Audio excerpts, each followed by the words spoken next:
Welcome back to Mother Teresa Street in the heart of Pristina, the capital of Kosovo, for the second part of Europe District.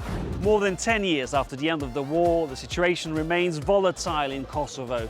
Clashes recently erupted between ethnic Serbs and peacekeepers. Our reporter was allowed to follow NATO troops. We'll also meet our next guest in the program. Jani Jakupi is a comic book author, originally from Kosovo. He now lives in Spain and he will give us his vision of Kosovo. Well, let's move to our next story. Our correspondent met with Kosovo's Roma community. At the end of the war in 1999, many Roma were forced to flee their homes. Accused by the Albanians of having sided with the Serbs, they settled in lead-polluted camps. They lived there for more than a decade in very toxic conditions. They're now moving to new homes, but as we find out, their living conditions remain bleak. Along the banks of the river Ibar, Mitrovica's new Roma neighbourhood. These houses have only been here for 2 years. The residents forced to abandon an older site, the camp at Česmin Lug, blighted by lead contamination. We built houses for the Roma, but here there's no school. Children grow up without learning anything. People live like animals. Living conditions here remain basic, yet Armando's friends are glad to have left their old camp at Česmin Lug. And there will never forget the day his 5-week-old baby died of lead poisoning. Here our life is better.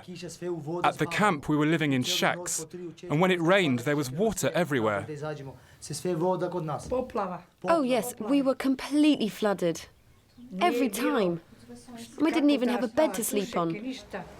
Contaminated water is one of the main causes of lead poisoning, a metal which, when inhaled or ingested, has potentially lethal consequences.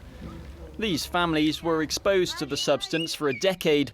During the Kosovo War, Mitrovica's 8,000 Roma were forced to flee, many of them setting up camp near to an abandoned lead mine, a zone already heavily contaminated. Contamination by lead brings you irreversible effects in organs.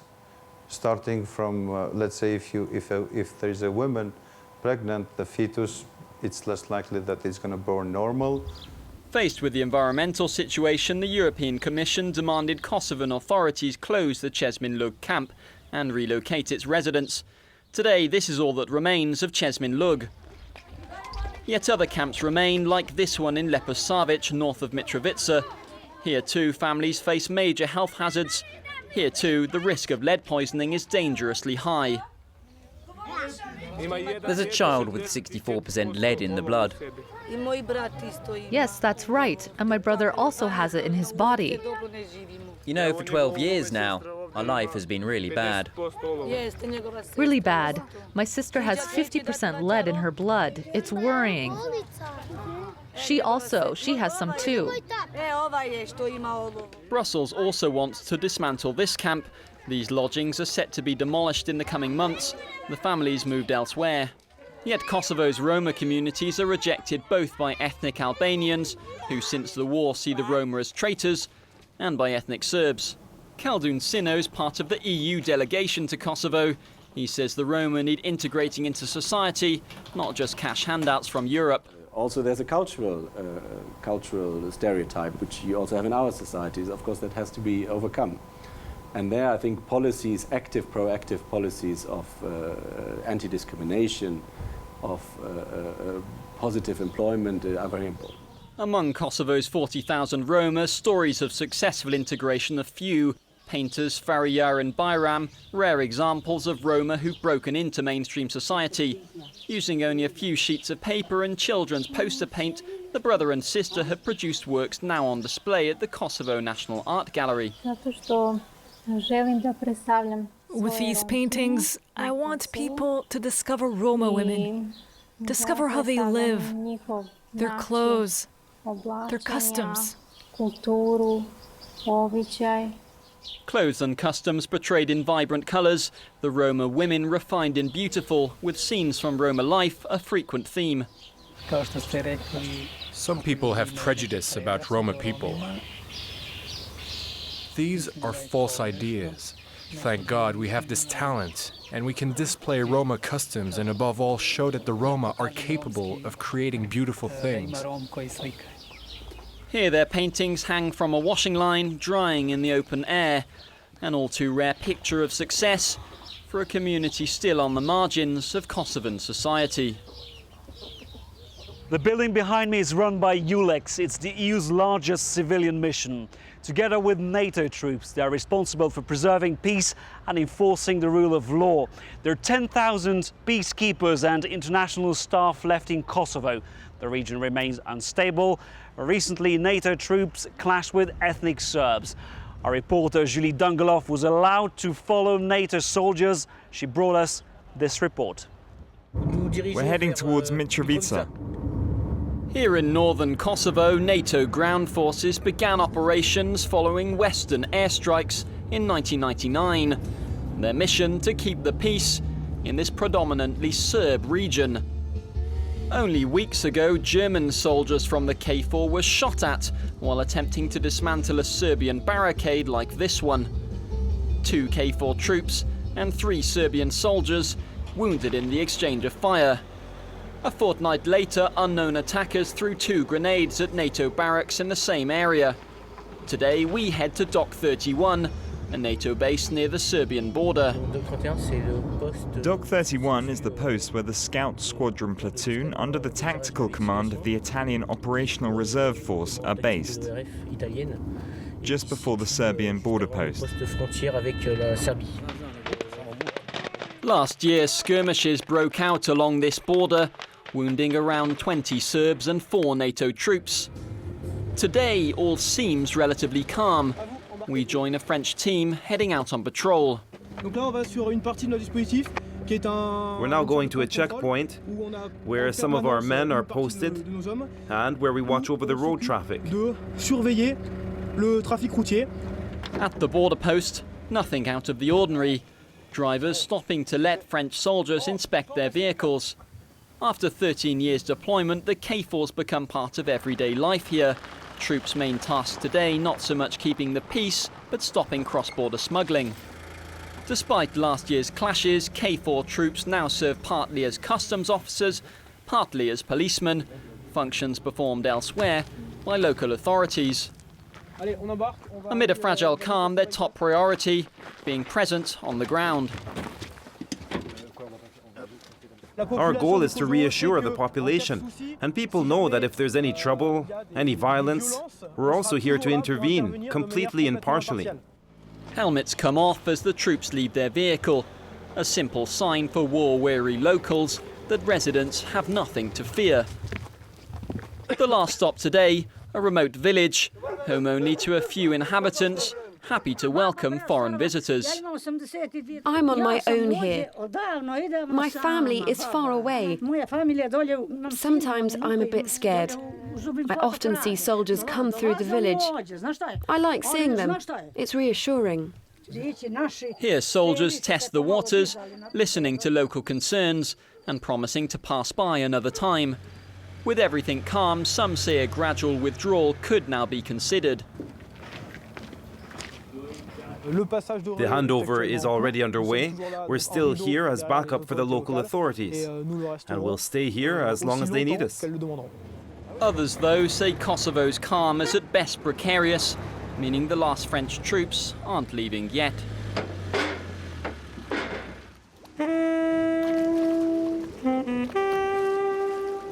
And it's time to meet our new guest in the program. Gani Yakupi is the author of several graphic novels, including this one, The Last Image, about his own story, his own experience as a young journalist who was sent to Kosovo to cover the aftermath of the war in 1999. Gani, nice to meet you. Nice to meet you too, welcome. You chose to meet us on the shores of Batlava Lake. This is where you were born. I was born on the mountains up there, but it's the area where I lived as a child. That's all we have. We don't have any access to the sea. All we have in Kosovo as water places is lakes. Tell us more about your story. You were living in Spain during the war. What brought you back to Kosovo?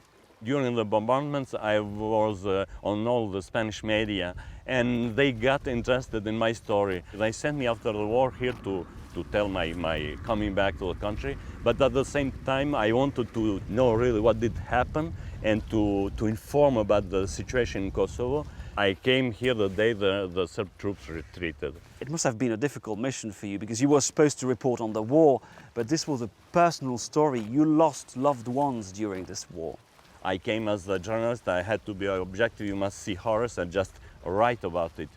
You do not participate, but at the same time I was from here, I was born here, that I was touched emotionally, and it was very hard to conceive with both of them. Well, Gani, let's enter your story and revisit these dark years of war, and we'll start with an abandoned school over there.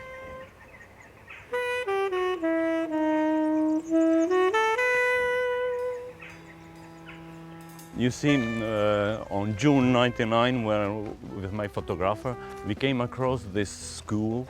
It was abandoned, but it was guarded by an UÇK militant. UÇK was the Kosovo Liberation Army. He was there to prevent people from entering because Serb troops on their retreat, they put landmines under the pupils' desks.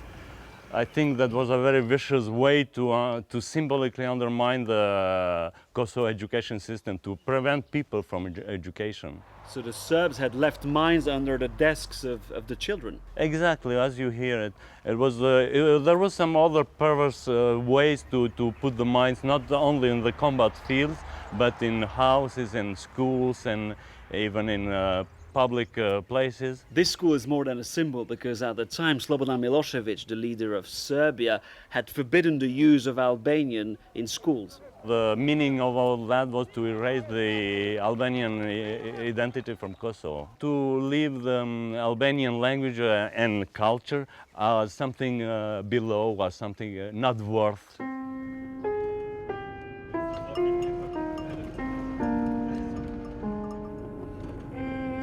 Now I want you to meet my cousin. He will take us to a place that is very tragic for our family.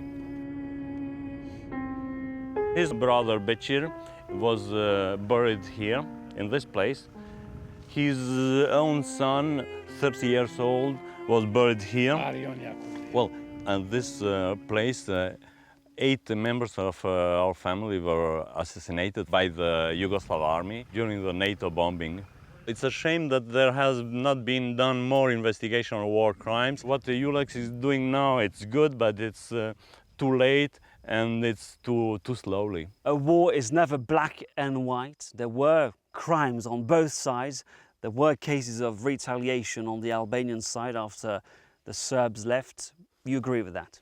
Sure. When you have a war, you never have a soft army. Otherwise, you lose the war. UÇK committed crimes. It may be possible, but it was not so planned, neither systematic as what did the Yugoslav army and Serbian paramilitary. But I think that there should be a distinction between the crimes committed during the war and the acts of revenge after the war.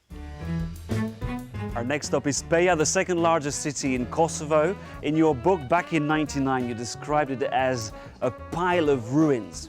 Exactly, it was only stones and burned down wood. There was nothing, almost no house left here. One can only guess that it was because of the proximity of Montenegro and Albania, and because the Serbs were very much attached to this city. The region is important to Serbia because the Patriarchate, the basic Serbian church of the Serbian Autocephalous Church, is based here in Peja. And before, in the Middle Ages, the Serbian kings used to be crowned here.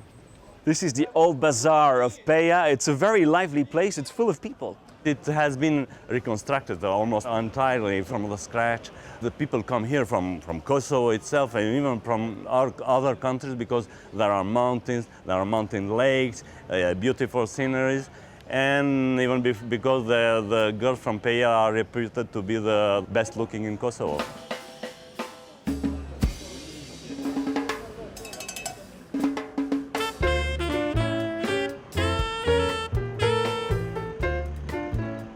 Pristina, back in the capital. This is a hotel which you mentioned in your book several times. It was the gathering point for foreign journalists during the conflict. Time, yes. You're very critical of the way photo reporters covered this conflict. I had my reasons. But you want to introduce us to one of your friends. You respect him very much. Yes, Hazi Reka he's a pioneer of Kosovo photography. Is there one particular picture that really moved you? I was here in the early 90s. Kosovars were demanding more rights. I was watching a protester. Suddenly, he decided to sit down. I realized he was trying to convince the crowd to sit as well, so as to turn the protest into a peaceful event. It was powerful. I saw the secret police behind me. They were about to confiscate my film, but I managed to run away and save this historic picture and publish it. Gani, you want to close your novel and show us the new face of Kosovo. It's in this direction. There we go.